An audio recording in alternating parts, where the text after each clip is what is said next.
Hey everyone, tonight we're going somewhere a little higher up, a place with a much better view and a much shorter life expectancy. We're travelling to a city of floating gardens and towering pyramids, where the priests were sharper than their sermons and being the guest of honour was a terminal condition. Welcome to the great city of Tenochtitlan, where you have a very important, very personal and very, very final appointment at the top of the Templo Maya. So before you get comfortable, take a moment to like the video and subscribe, but only if you genuinely enjoy what I do here. And let me know in the comments where you're tuning in from and what time it is for you. It's always fascinating to see who's joining us from around the world. Now dim the lights, let your mind wander, and allow the gentle rhythm of my voice to lull you towards sleep. Maybe settle in, pull your blanket a little closer, and let's ease into tonight's journey together. Let's begin with a simple, comforting fact. You would not have been a willing volunteer.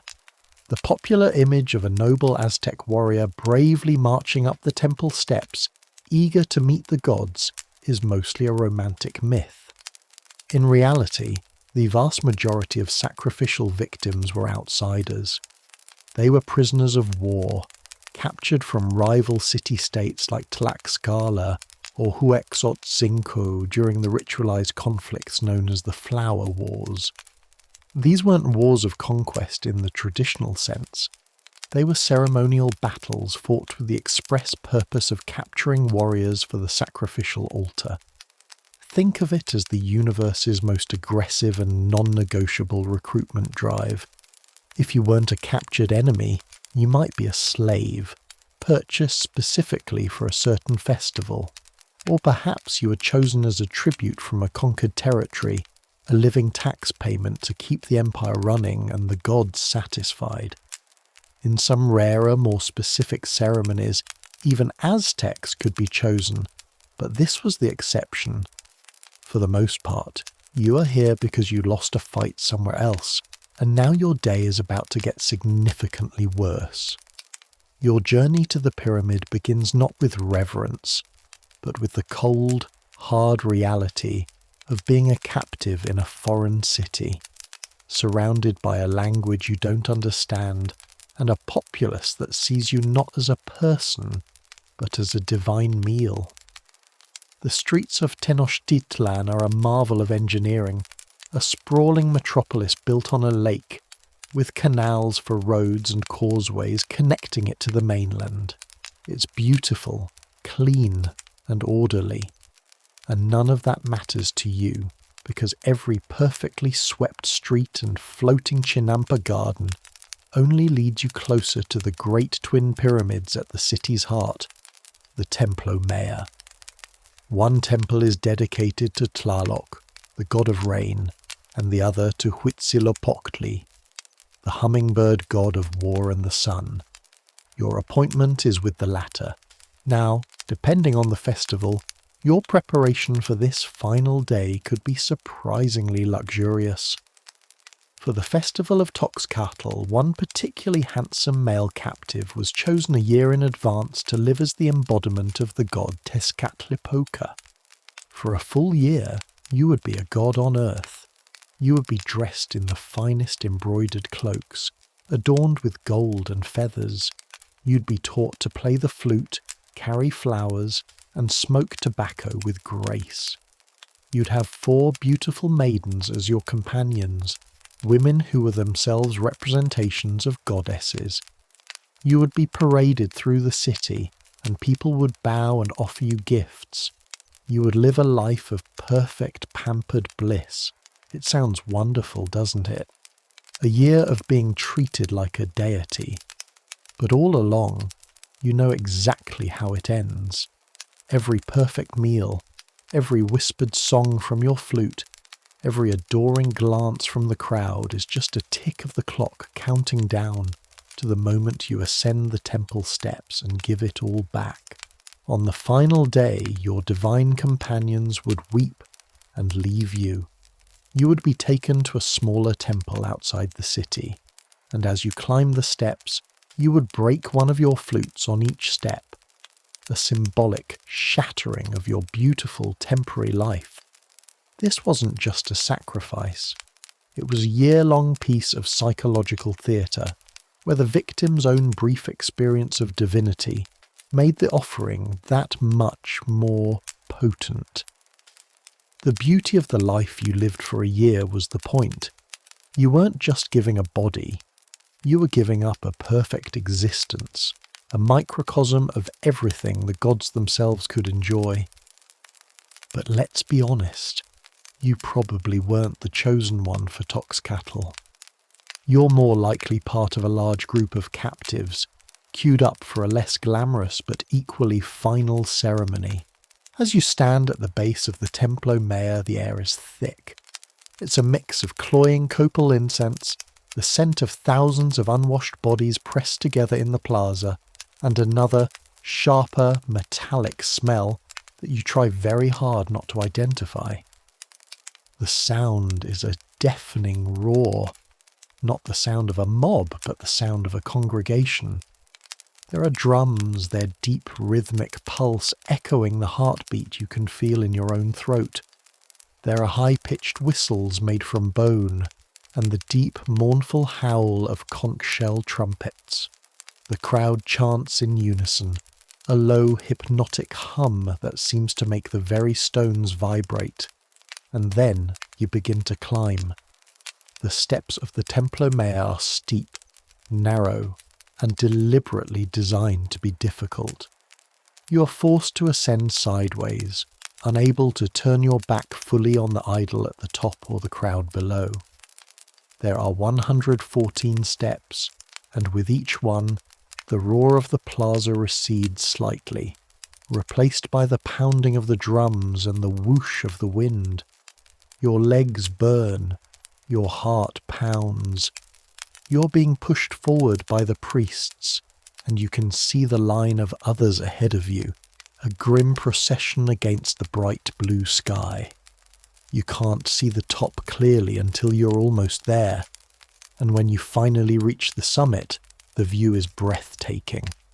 The entire city of Tenochtitlan stretches out below you, a jewel in the center of Lake Texcoco.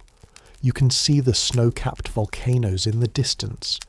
It is the most beautiful thing you have ever seen, and it is the last. At the top of the pyramid, the scene is one of organized, ritualized chaos. The platform is stained dark. Priests, their long hair matted with dried blood from previous sacrifices and their bodies painted black, move with a practiced efficiency. They are not frenzied, they're focused.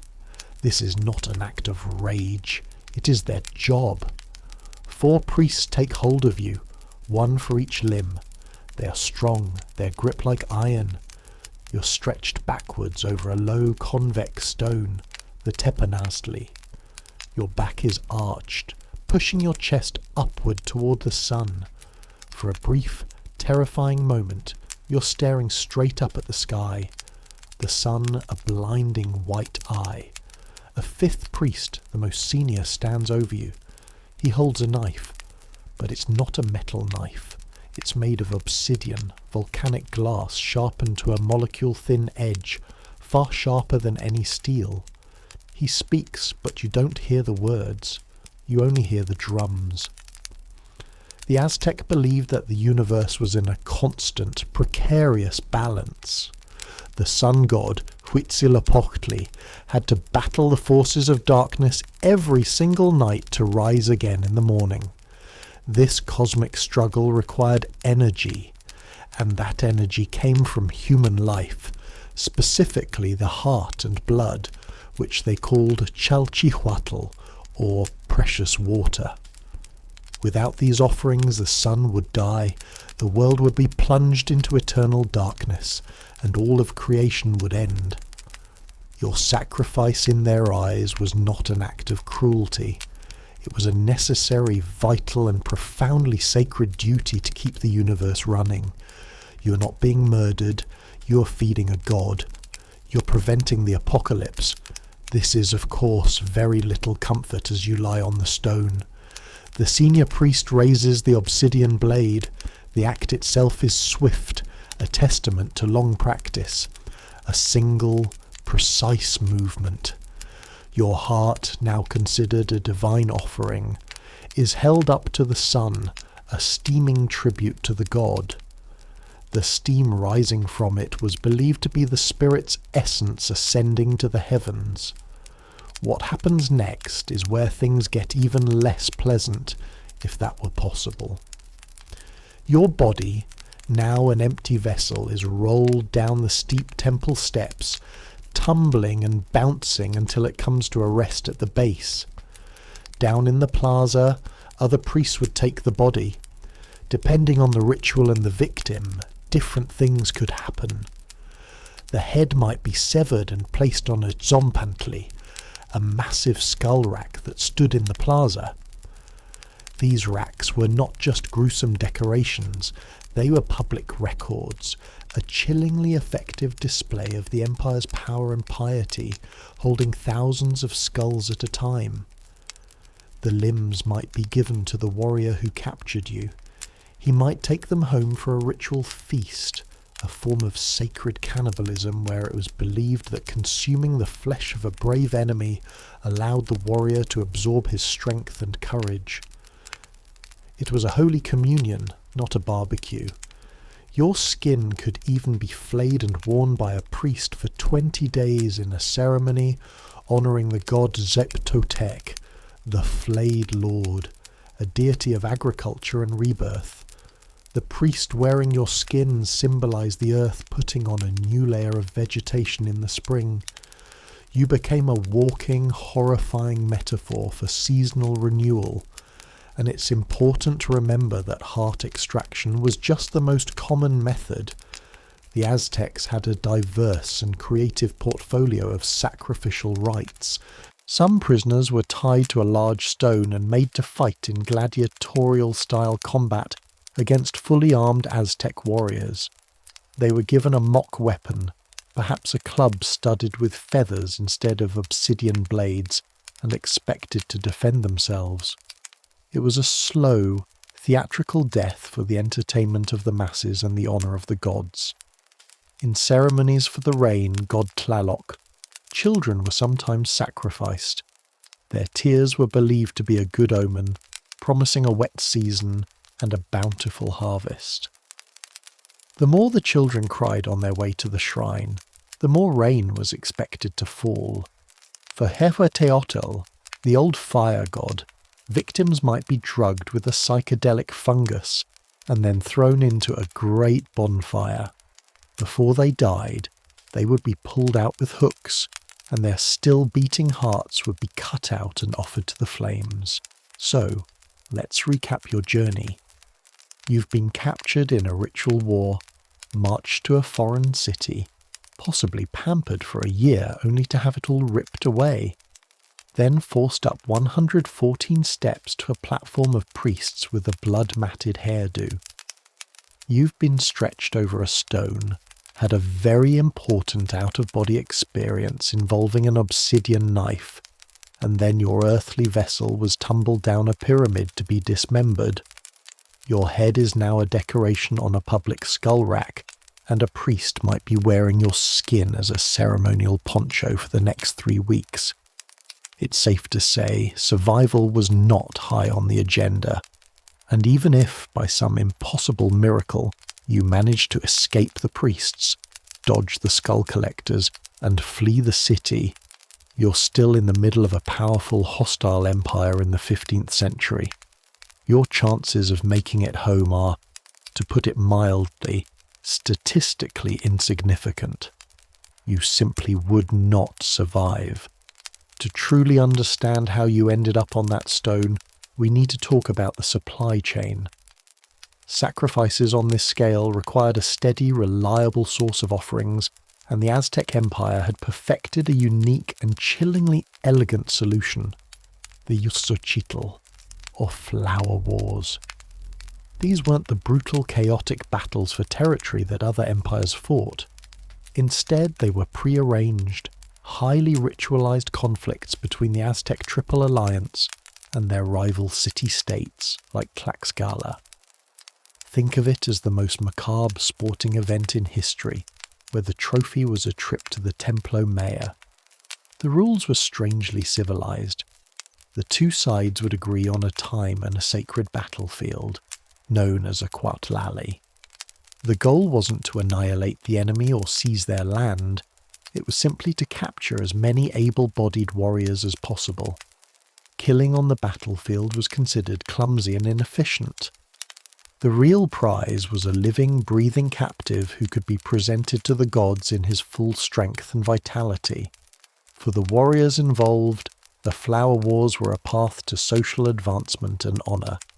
An Aztec warrior who captured an enemy, especially a high-ranking one, earned immense prestige, feathers for his headdress, and promotions within the military hierarchy. For the captive, the path was more complex. If a warrior was captured, he was expected to face his fate with courage and dignity. To struggle or show fear was to bring shame upon himself and his city. A brave captive who walked to the sacrificial stone without flinching was believed to earn a glorious afterlife, joining the sun god in his daily journey across the sky. They were, in a sense, immortalized.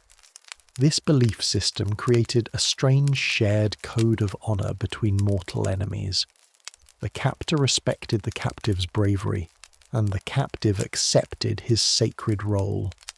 Of course, it's much easier to appreciate a code of honor when you're not the one being turned into a divine hors d'oeuvre. The Flower Wars were a perfectly balanced engine of death and glory, a system that kept the Empire's military sharp, its social structure rigid, and its gods well fed, all while maintaining a veneer of sacred purpose. Now let's step down from the pyramid for a moment and stand with the crowd in the plaza. What did the average Aztec citizen, the farmer, the artisan, the merchant think of all this? Were they horrified? Repulsed? The answer, almost certainly, is no. For them, a mass sacrifice was not a scene of terror. It was a moment of profound cosmic and civic importance. It was part religious festival, part national holiday, and part Super Bowl of piety. The spectacle reinforced their identity as the chosen people of Huitzilopochtli, the guardians of the sun. Every beat of the drum, every chant, every offering was a collective act of faith that kept their world from collapsing into darkness. It was a visceral, terrifying, and deeply unifying experience. Imagine the sheer sensory overload, the vibrant colours of the priestly vestments and warrior costumes, the hypnotic rhythm of the music, the thick clouds of incense, and the awesome, terrible sight of the Great Pyramid itself, the centre of their universe, fulfilling its sacred function. This wasn't just a passive viewing experience. The festivals that accompanied sacrifices were deeply participatory. There was feasting, dancing, and the ritual consumption of pulque, an alcoholic beverage made from the maguey plant. The entire social order was reaffirmed. The emperor and the high priests were seen performing their most vital duty. The warriors displayed their prowess through the captives they brought, and the common people participated by bearing witness, their collective belief giving power to the ritual. The distribution of sacrificed flesh, reserved for the elite, was also a part of this social fabric, a communion that bound the ruling class to the gods they served. To the Aztec populace, the cries of the victims were not cries of suffering, but voices speaking to the gods. The blood flowing down the temple steps was not a river of gore, but the precious water that nourished the earth and the sun. They were participating in the preservation of reality itself. It was a brutal theology, but it was their theology, and it gave their world meaning, order, and a powerful, unifying sense of purpose. This entire worldview, so logical and necessary to the Aztecs, would soon collide with another, one that saw their sacred duty as the work of the devil himself. When the Spanish conquistadors under Hernán Cortés arrived in Tenochtitlan in 1519, they were stunned by what they found. They saw a city larger and cleaner than any in Europe, an architectural marvel of floating islands and grand temples. But when they were shown the Templo Mayor, their awe turned to absolute horror. Bernal Diaz del Castillo, one of Cortés' soldiers, wrote about it later with a shudder. He described the walls of the shrine caked with blood, the air thick with the stench of a slaughterhouse, and the great statues of the gods adorned with offerings of human hearts. He saw the Azompantli, the skull rack, and tried to count the skulls, estimating over 100,000, a monument to a faith built on death. To the Catholic Spanish, this was not religion. It was Satanism. They saw the Aztec gods as demons, the priests as hellish servants, and the entire practice as an abomination that had to be wiped from the face of the earth. There was no room for cultural understanding or theological debate. The Spanish, who were themselves no strangers to public executions, burnings at the stake, and the brutalities of the Inquisition, were genuinely and profoundly scandalized. This moral revulsion became a powerful justification for their conquest. They weren't just seeking gold and glory. They were on a divine mission to save souls from a demonic cult, even if it meant destroying the civilization that hosted it. This clash of belief systems was total and irreconcilable. The Aztecs were feeding the sun to save the world. The Spanish were destroying a nest of devils to save the world. Both sides believed they were agents of cosmic good, and in that catastrophic misunderstanding, an entire world was set ablaze. The end came swiftly and with unimaginable violence. After being initially welcomed, the Spanish were driven from Tenochtitlan, but they returned in 1521 with a vengeance and, more importantly, with thousands of indigenous allies, including the Tlaxcalans, who were all too eager to see their ancient Aztec enemies fall. The siege of Tenochtitlan was brutal. The Spanish cut the causeways, blockaded the city, and a smallpox epidemic, accidentally introduced by the Europeans, ravaged the population, killing far more than any blade. When the city finally fell, the era of Aztec sacrifice was over. The conquistadors, in their zeal, smashed the idols, toppled the temples, and built a cathedral on the ruins of the Templo Mayor, a literal and symbolic replacement of one faith with another.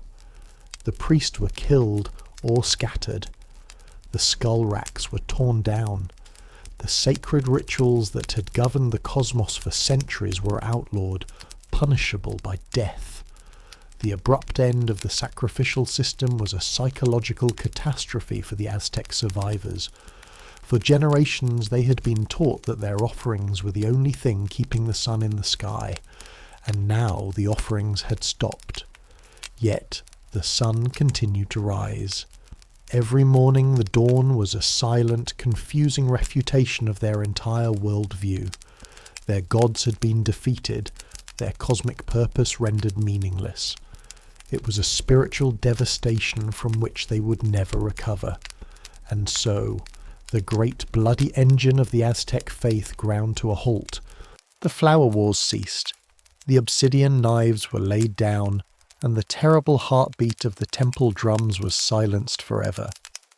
The world the Aztecs knew had ended, not with the cosmic darkness they had feared, but was the arrival of pale, bearded men on strange beasts carrying new weapons, a new god, and an unshakable certainty that their own form of violence was the only one that was holy. The sun rises hot and white over the mud-brick walls of Ur, and long before the great ziggurat casts its tallest shadow, your day has already begun. You're not a king, nor a scribe, nor a priest who communes with the heavens. You are something far more essential to the rhythm of daily life in ancient Sumer. You are a brewer, and in a world where the water from the river can make you sick, your work is not just a craft. It's a form of public health, a currency, and a sacred art all fermented into one. Your name is Ilani, and your hands, though stained with grain and sticky with date honey, are respected. For you are a follower in the path of Ninkasi, the goddess of beer, she who was born of sparkling fresh water, and your work is to turn bread into liquid joy. Your brewery is not a gleaming factory of steel tanks. It's a humble, open-air courtyard attached to the great temple complex.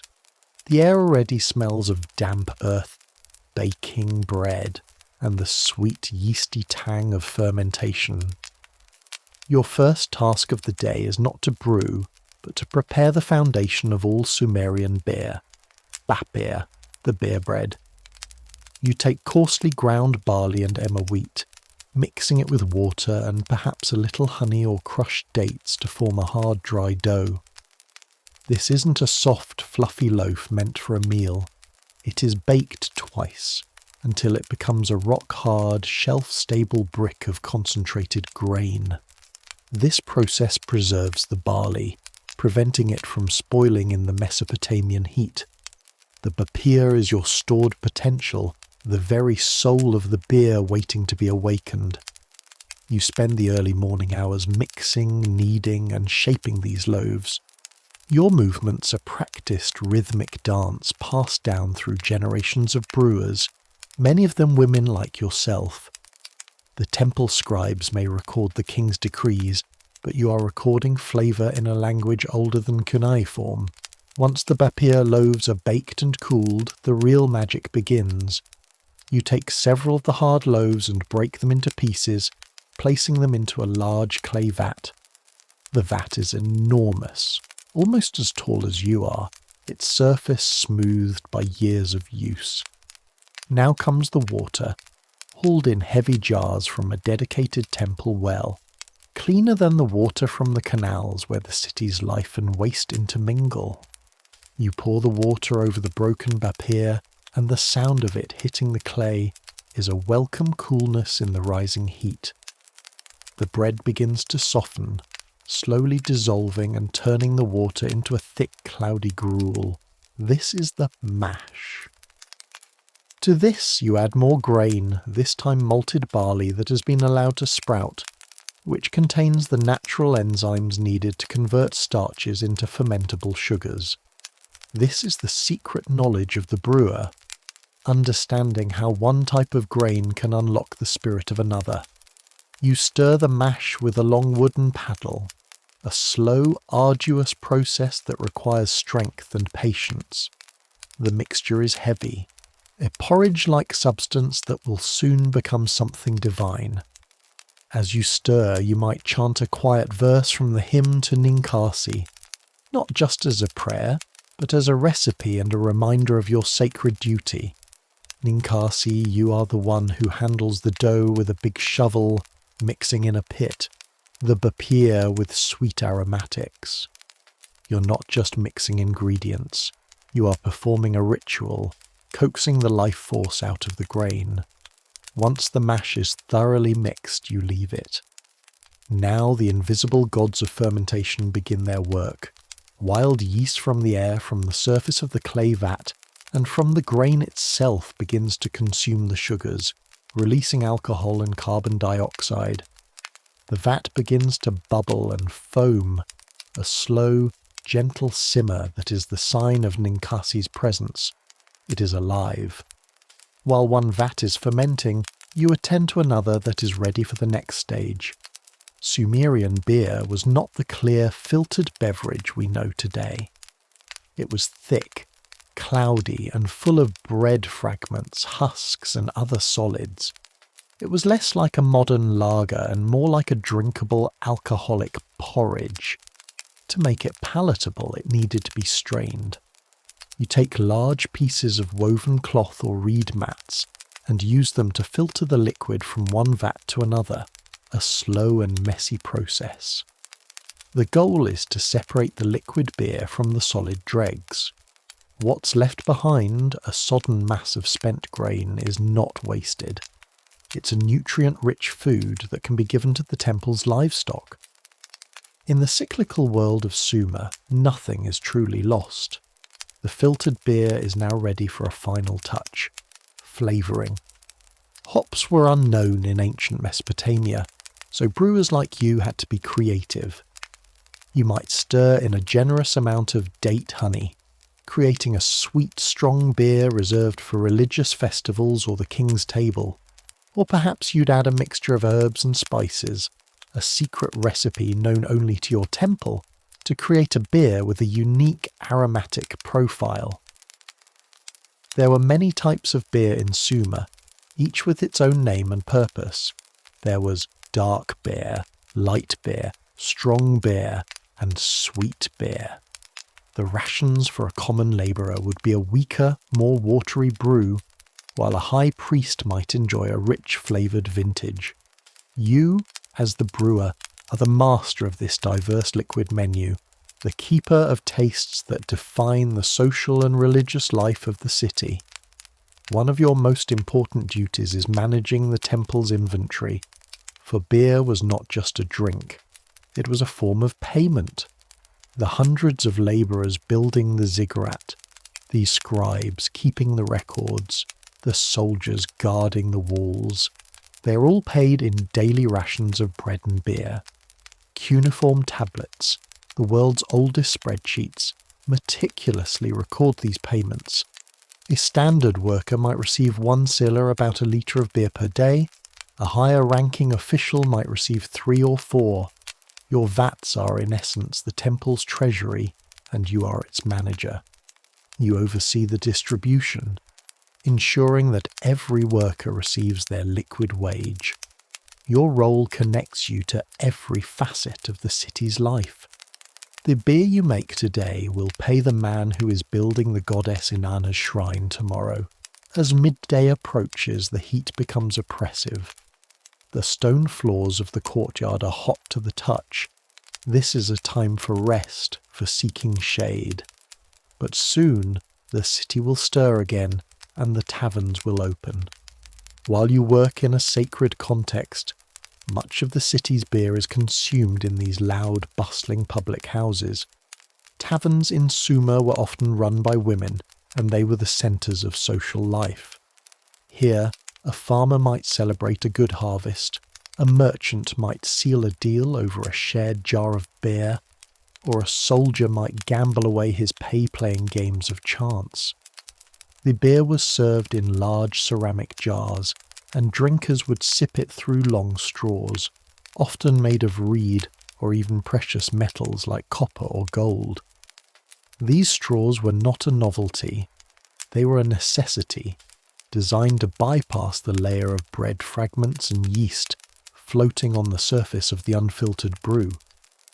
Drinking was a communal activity, a way of forging bonds and sharing stories. Your work, however, is not yet done. The evening brings a new set of tasks. Cleaning the vats is a laborious but essential job. Any residue left behind could spoil the next batch. You scrub the heavy clay pots with sand and water, your arms aching from the day's labour. You check on the fermenting vats, listening to their gentle bubbling, judging their progress by smell and sight. You prepare the ingredients for the next day, ensuring the bapir is ready, the malted grain is measured, and the date honey is stored away from insects. Yours is a cycle that never truly ends, much like the cycle of the seasons and the rivers that give your land life. As the sun finally sets, casting a deep orange glow on the zaxing tiers of the ziggurat, your day's work comes to a close. The temple grows quiet, the sounds of chanting and commerce fading into the night. You might take a small cup of the day's freshest brew for yourself, a well-earned reward.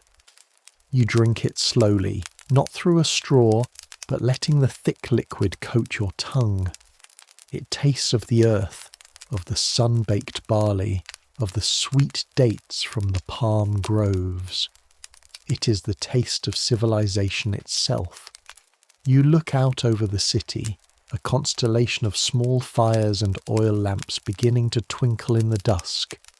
You are not a king, and your name will not be written in the great epics. But in thousands of homes and on the lips of thousands of workers, the fruit of your labour brings sustenance, comfort, and a moment of joy in a harsh and unforgiving world. You are the brewer of and you have once again fulfilled your sacred duty to the goddess and her thirsty people. The profession of a brewer, while respected, is not without its anxieties. Your livelihood, and indeed the temple's liquid treasury, depends on a process that is part science and part prayer.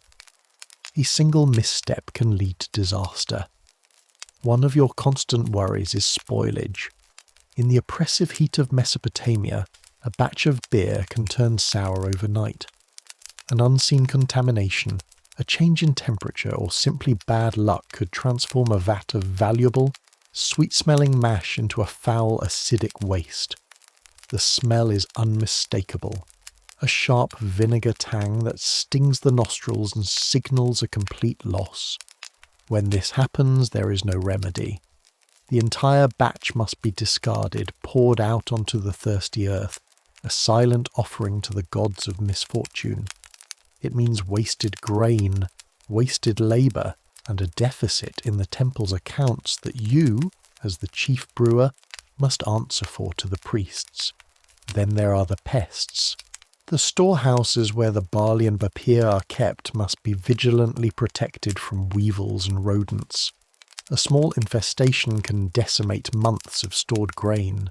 You rely on well-built clay silos and the temple's cats, sleek and watchful hunters who patrol the granaries as their own sacred duty.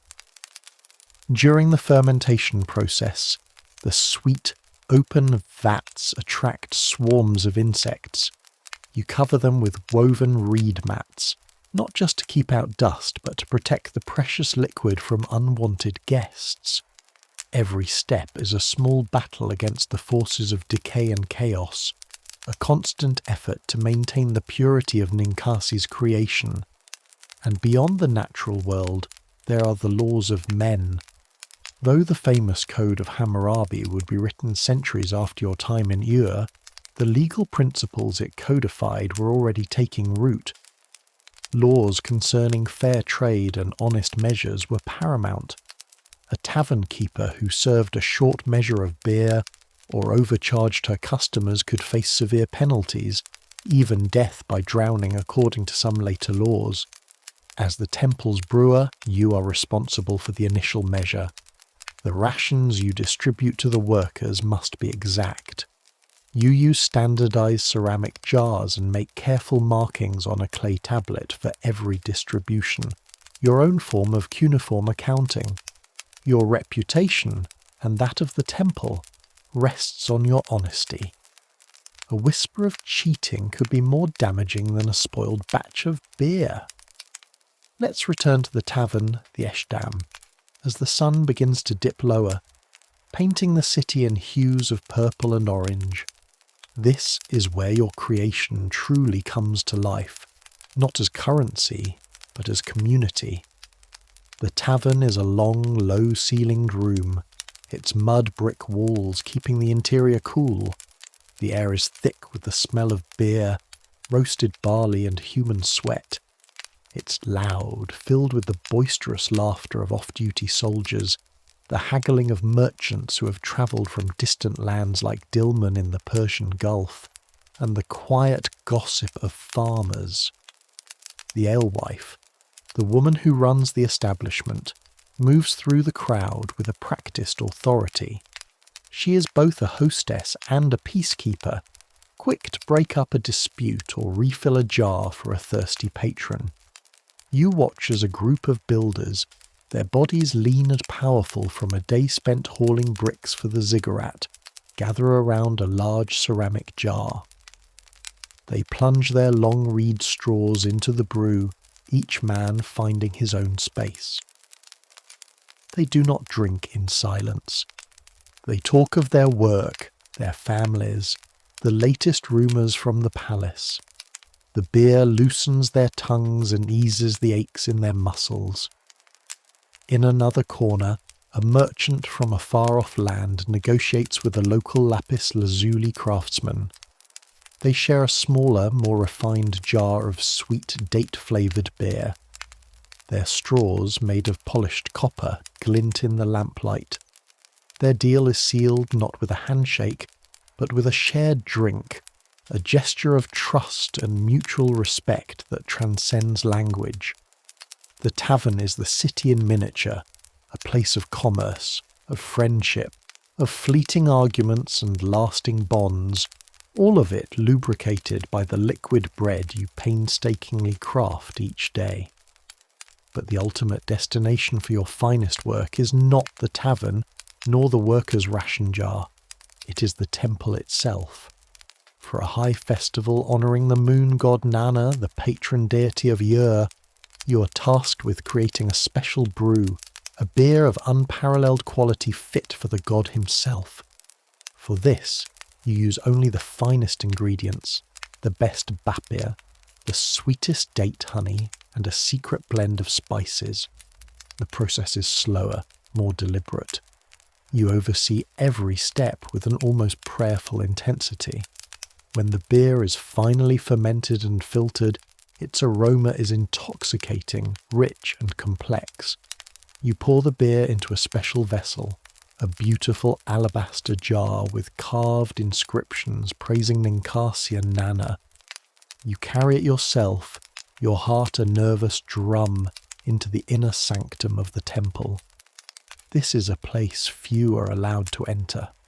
The air is cool and heavy with the scent of cedarwood smoke and old magic. You approach the altar where the high priest is waiting. He takes the jar from you, his expression solemn. He will pour out the first libation, a symbolic offering to quench the thirst of the god. The rest will be consumed by the priests and priestesses during the festival's most sacred rites. In this moment, you're more than a crafter of beverages. You're a vital link in the chain connecting the mortal world to the divine. Your work is an act of devotion, a transformation of earthly grain into a substance worthy of heaven. As you back away and leave the sanctum, a sense of profound peace settles over you. The city may depend on your beer for its wages and its laughter, but the gods depend on it for their worship, and in ancient Sumer there is no higher calling. In the quiet mountainous landscape of medieval Korea, death was not an ending. It was a meticulously managed transition, a final, profound duty that the living owed to the dead, and a cosmic transaction that could determine the fortune of a family for generations to come. The process of burial was not a simple act of interment. It was a rich and complex tapestry woven from the threads of Buddhist philosophy, shamanistic tradition, and most powerfully a strict Confucian code of filial piety that governed every gesture, every tear, and every grain of dirt placed upon the grave. To bury the dead in medieval Korea was to engage in a sacred conversation with the past, the present, and the uncertain future, a conversation that required patience, precision, and an almost supernatural attention to detail. During the Goryeo dynasty, which ruled the peninsula from 918 to 1392, the prevailing wind of faith was Buddhism.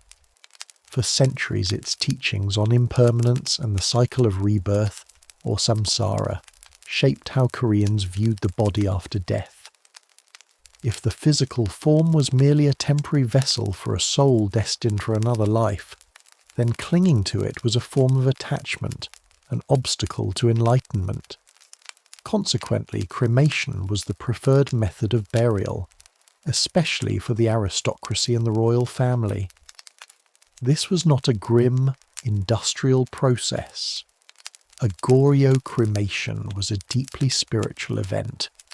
The body would be placed on a funeral pyre, often at a temple nestled in the mountains. Monks would chant sutras, their low rhythmic voices mingling with the crackle of the flames, guiding the spirit of the deceased on its journey. The fire was seen as a purifying force, releasing the soul from its earthly shell. After the flame subsided, the family would return to perform the solemn task of collecting the remaining bone fragments. This was done with reverence, using long bamboo tongs. The whitened pieces of bone, the last physical remnants of a loved one, were carefully placed into an urn, and these were no simple clay pots. Goryeo was the golden age of Celadon pottery, and funerary urns were often masterpieces of the art form. They were elegant vessels glazed in a subtle, ethereal blue-green that seemed to capture the colour of the sky after a storm.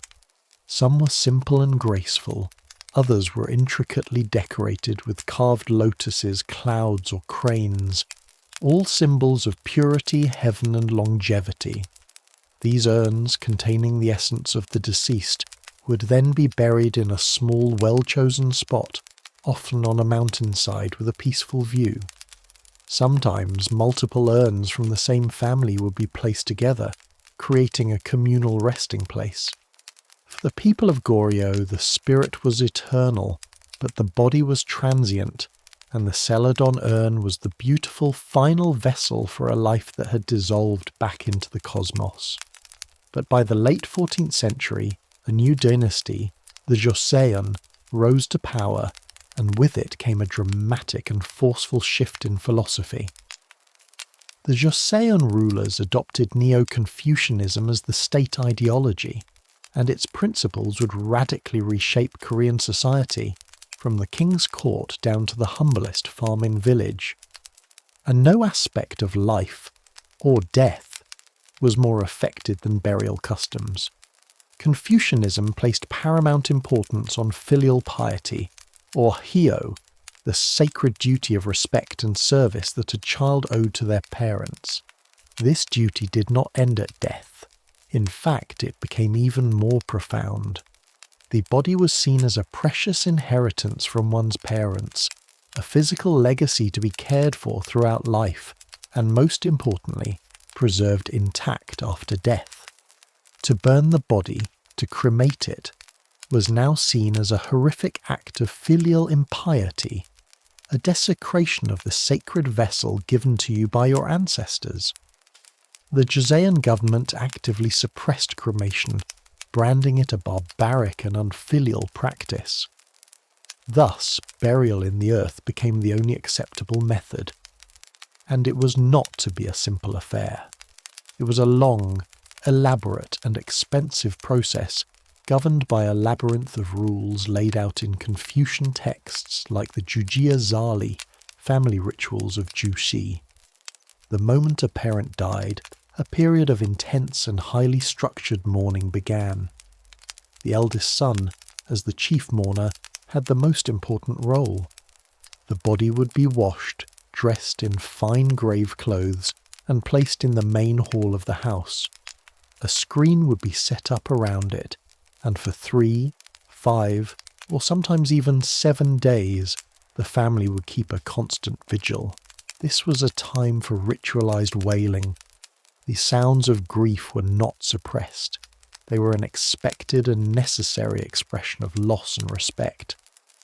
Family members would don simple, coarse mourning clothes made of undyed hemp, a stark contrast to their usual colourful silks. The quality and type of mourning attire depended on one's relationship to the deceased, a complex dress code of sorrow. While the family mourned, other preparations were underway. A master craftsman would be summoned to build the coffin, usually from thick pine planks, chosen for their durability and resinous aroma.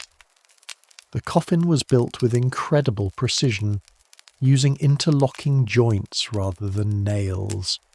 Inside, it might be lined with soft fabric, and precious personal items could be placed alongside the deceased. a favourite book for a scholar, an inkstone, or a simple piece of jewellery. The goal was to provide a comfortable and dignified final resting place. Simultaneously, another, even more crucial task was taking place: the selection of the gravesite. In Joseon Korea, choosing a burial plot was less like real estate and more like cosmic acupuncture. You had to find the one perfect spot on the earth that would ensure the peace of the ancestor and the prosperity of their descendants. This was the domain of pungsu, the Korean practice of geomancy, or feng shui. The family would hire a professional geomancer, a jigwan, a man who could read the hidden energies of the landscape. The jigwan would spend days, sometimes weeks, surveying the surrounding mountains and rivers. The ideal site, known as a myeongdang or bright spot, had to meet a specific set of criteria. It needed a protective mountain to its back, like a great armchair.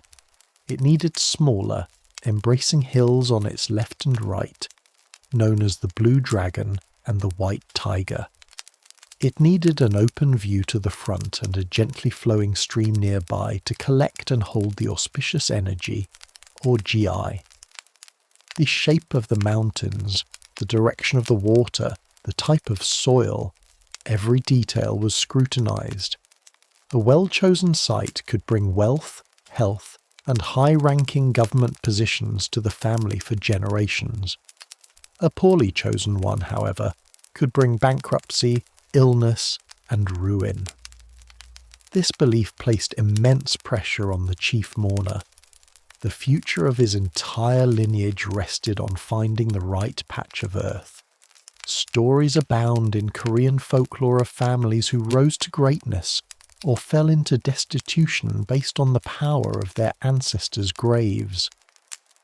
Once the propitious spot was identified, and the auspicious day and hour for burial were determined by astrologers, the funeral procession would begin. This was a great public spectacle, a final journey for the deceased through the world of the living. The coffin was placed on a large ornate funeral bier, or sangyeo, which was often decorated with colourful paintings of dragons, phoenixes and lotus flowers, and topped with a small spirit house. Dozens of men chanting a low, mournful song would carry the heavy bier on their shoulders. A man would walk at the front ringing a bell to clear the way and guide the spirit. He was followed by another carrying a banner inscribed with the name and titles of the deceased. The immediate family, led by the eldest son, would follow directly behind the bier, their faces etched with grief, still clad in their rough hemp clothes. Relatives and friends would follow, the long procession winding its way slowly from the family home, through the village, and up into the mountains. At the gravesite, the final rituals were performed. The coffin was carefully lowered into the earth. The chief mourner would avert his eyes at the moment of interment, a sign of his unbearable grief. He would then be the first to throw a handful of dirt onto the coffin. After the grave was filled, a large hemispherical mound of earth, called a bongbun, was built over it. This mound was then covered with turf to prevent erosion. At the foot of the mound, a simple stone table or altar was placed for offerings, and sometimes a small stone tablet inscribed with the deceased's details. But the son's duty was far from over. In fact, his most difficult trial was just beginning. For the most devout followers of Confucian ethics, the mourning period, or sangye, would last for up to 3 years. The eldest son was expected to build a small simple hut, a yomak, beside the grave of his parent. He would live there, in near total isolation, for the entire period. His existence was one of extreme asceticism. He would continue to wear the coarse hemp clothing, sleep on a straw mat with a block of wood for a pillow, and eat only simple, bland food like rice gruel. He was to abstain from meat, alcohol, and the company of his wife. His days were structured around mourning. Twice a day, at dawn and at dusk, he would go to the grave mound to wail, offer fresh food and wine to the spirit of his parent, and ensure the gravesite was clean and well maintained.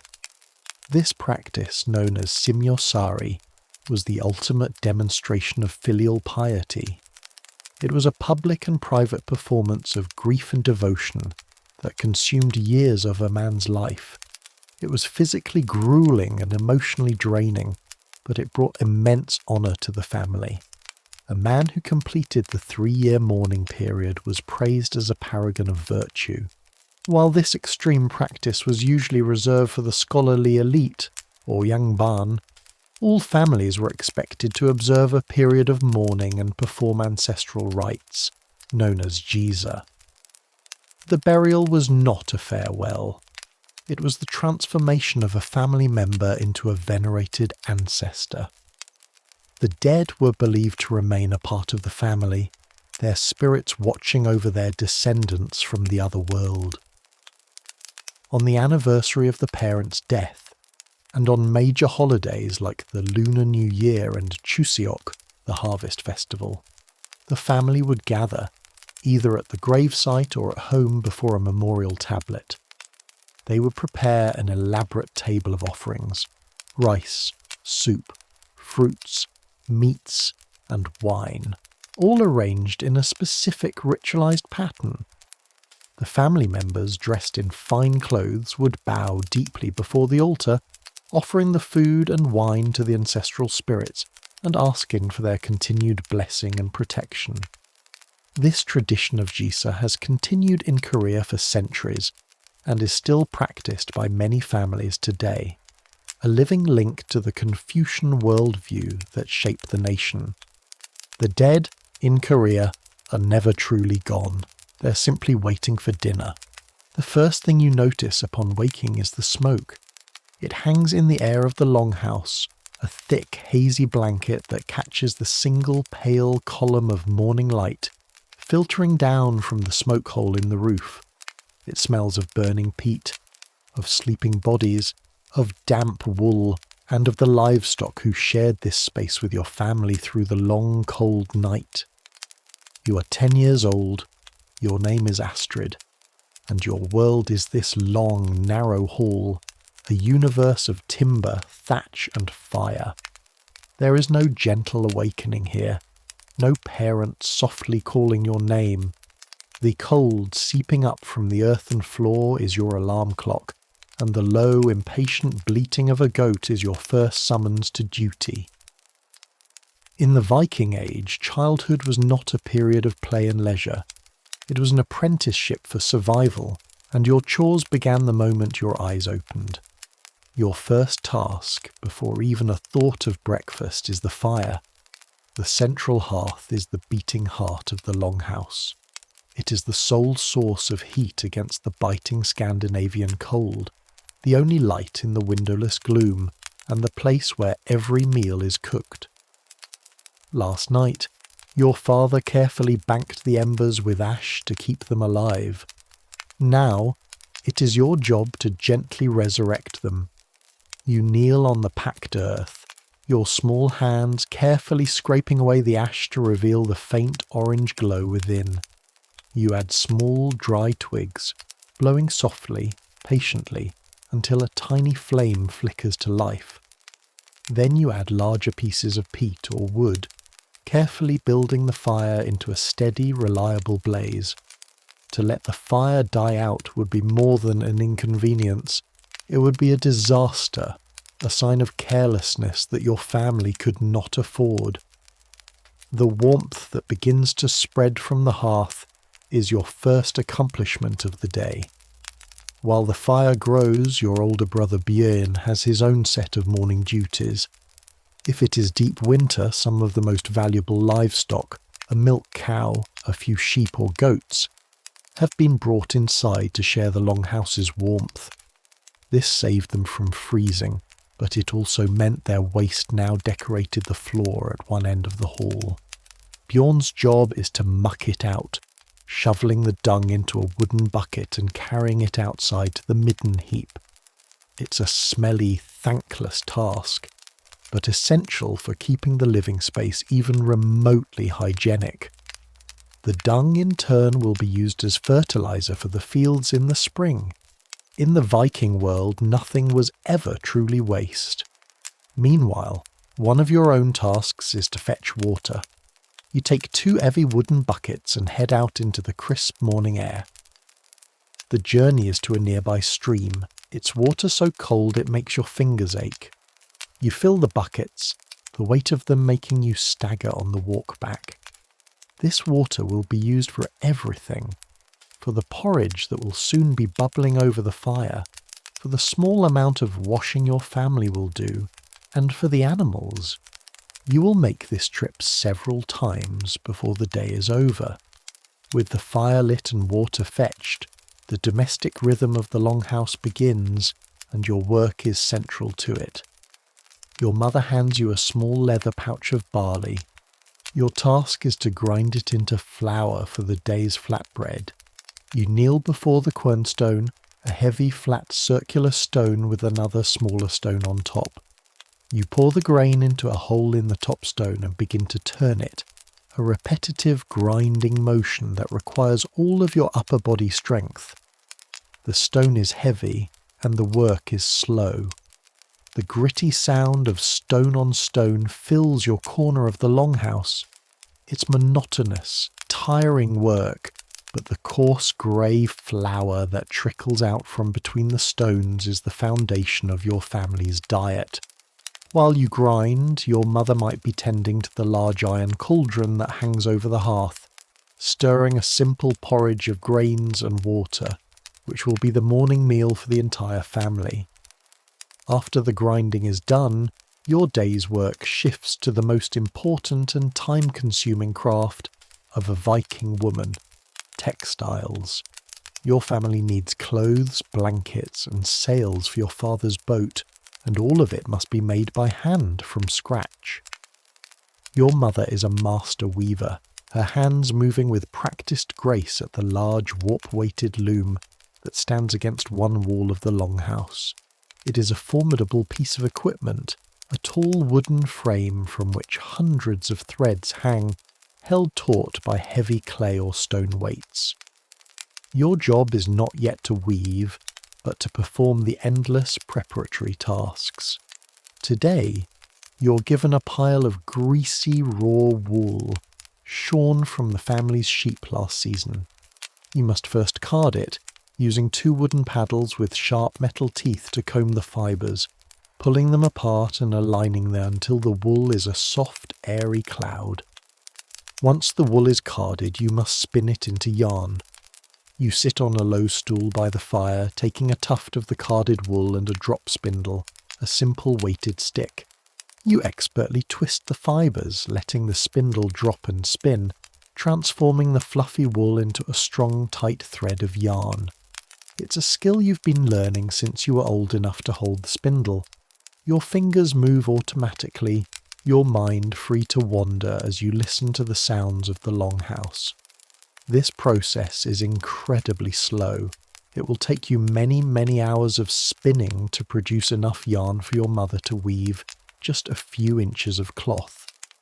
Every tunic your father wears, every blanket that keeps you warm at night, represents countless hours of this quiet, patient work performed by the women and girls of the household.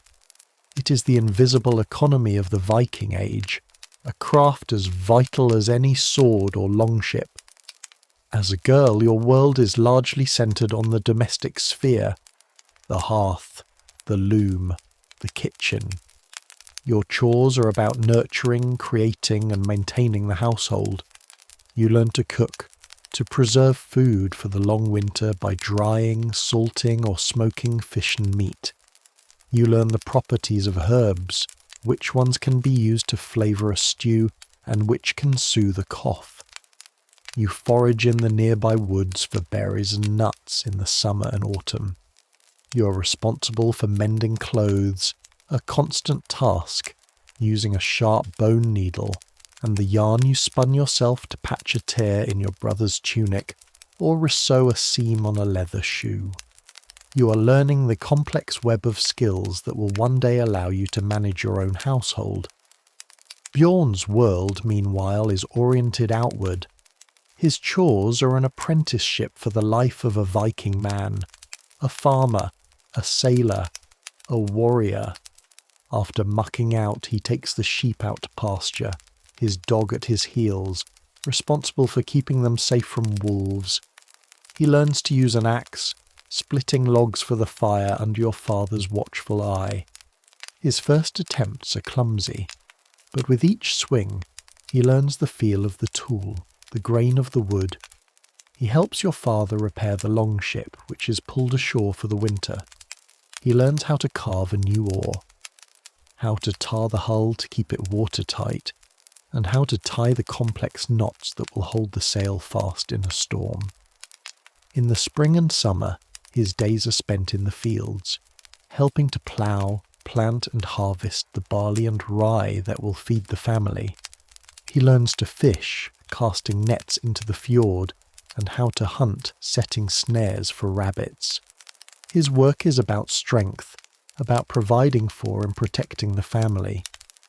Your chores and his are different, but they are two halves of the same whole, the interlocking gears that keep your family alive. Life is not all work, however. Learning is woven into every task, but there is also time for play, especially in the long, bright days of summer. You and the other children of the village might have running races, play games of tag among the houses, or have swimming contests in the icy fjord. Bjorn and the other boys wrestle, a favourite Viking pastime that teaches them balance, strength, and how to handle themselves in a fight. You have a few simple toys, a small wooden horse your father carved for you, a doll made of scraps of cloth, and a set of smooth, flat stones for a throwing game. Inside the longhouse during the dark winters, entertainment is quieter. Your family might play Hanafataful, a strategic board game, a contest of wits between a king and his attackers. But the most treasured form of entertainment is storytelling. As the family gathers around the fire in the evening, after the final meal of the day, your grandfather, his face a roadmap of wrinkles lit by the flickering flames, might begin to tell a story. He tells the old tales, the sagas of great heroes like Ragnar Lothbrok or Gunnar of Lidarendi. He recites the poems of the gods, of Odin, the All-Father who hung from the world tree to gain wisdom, of Thor, the mighty thunder god with his hammer, Mjolnir, and of Loki, the cunning trickster. You and Bjorn listen, captivated. These stories are not just entertainment, they are your history, your religion, your moral compass. They teach you what it means to be brave, what it means to be honourable, and what happens to those who break their oaths. They are as much a part of your education as learning to spin or wield an axe. As the story ends and the fire burns low, a comfortable silence settles over the longhouse. The animals are quiet. Your parents are speaking in low voices. You're tired, your body aching from a day of grinding, spinning and carrying. You find your place on the earthen bench that serves as your bed, pulling a heavy wool blanket over you. The smoke still hangs in the air, but it is a familiar, comforting presence. You have done your part today. You've contributed to the warmth, the food, and the clothing that will see your family through another day. You're not just a child. You're a vital part of this small, resilient world. And as you drift off to sleep to the sound of your grandfather's breathing and the gentle crackle of the last embers, you know that tomorrow, when the cold light once again finds the smoke hole in the roof, your duties will be waiting.